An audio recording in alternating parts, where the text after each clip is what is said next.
And so these are the nuances that get lost in these things. Unfortunately, we had a presidential candidate say we should never apologize for American values, supporting the film.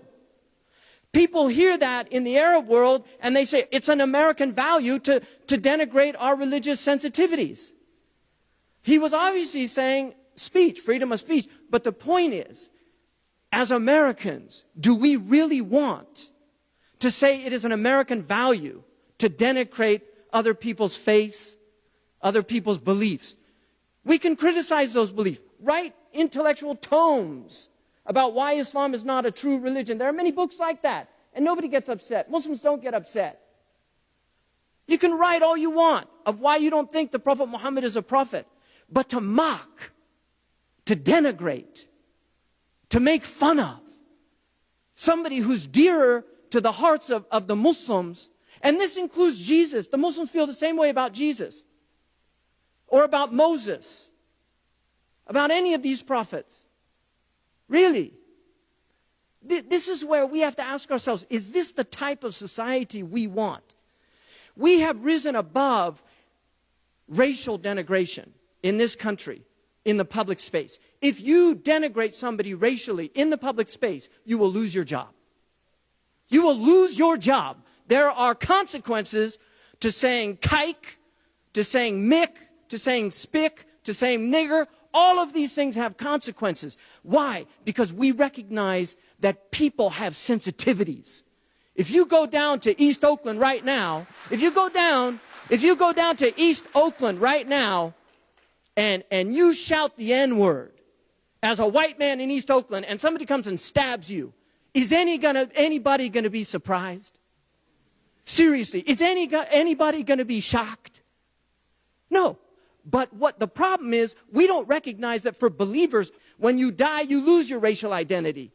But when you die, you maintain your religious identity. This is how the Muslims understand it. Now, I'm not going to justify anything the Muslims did in their reactions. I'm not going to justify that. The Prophet Muhammad never, ever attacked any ambassador. In fact, when a false prophet sent his ambassadors, he actually honored them and sent them back. He never denigrated ambassadors. In the ancient world, it was a declaration of war to kill an ambassador. This is a wretched thing that happened. But a small minority of people, and let me remind you that there were Libyans who died defending that embassy, trying to keep the Americans safe. And they are recorded. There are recordings of them saying, protect them. Make sure they're inside. And they lost their lives. And they would see that as a martyrdom in their faith. Just like Amir Abdul Qadir al-Jazairi defended the Christians and the French legation in Syria against the riots in which they were attacking Christians. He went out and defended them. The French sang his praises. Even though they had conquered his country and driven him out of his own country, he defended them in Damascus. He was honored in this country. Kadar, Ohio is named after, Iowa is named after him because he was honored as a noble human being. This is our prophet. This is how we see our prophet. Now, I would argue that there is an element. I called this years ago, I gave a talk at the Globe Theater about Othello.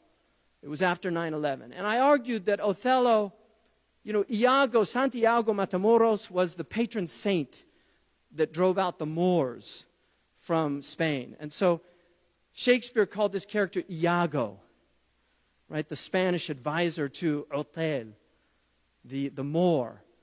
And there's an argument that Iago was actually represented a certain voice inside England that wanted to prevent an alliance with Queen Elizabeth and the Moroccans against the Spanish, because Mansur al-Dhahabi had argued for that alliance. We have Iagos working on both sides, whispering, trying to get us to kill each other, to strangle the Desdemona of hope. I mean, this is what's going on, and we have to be very careful about that.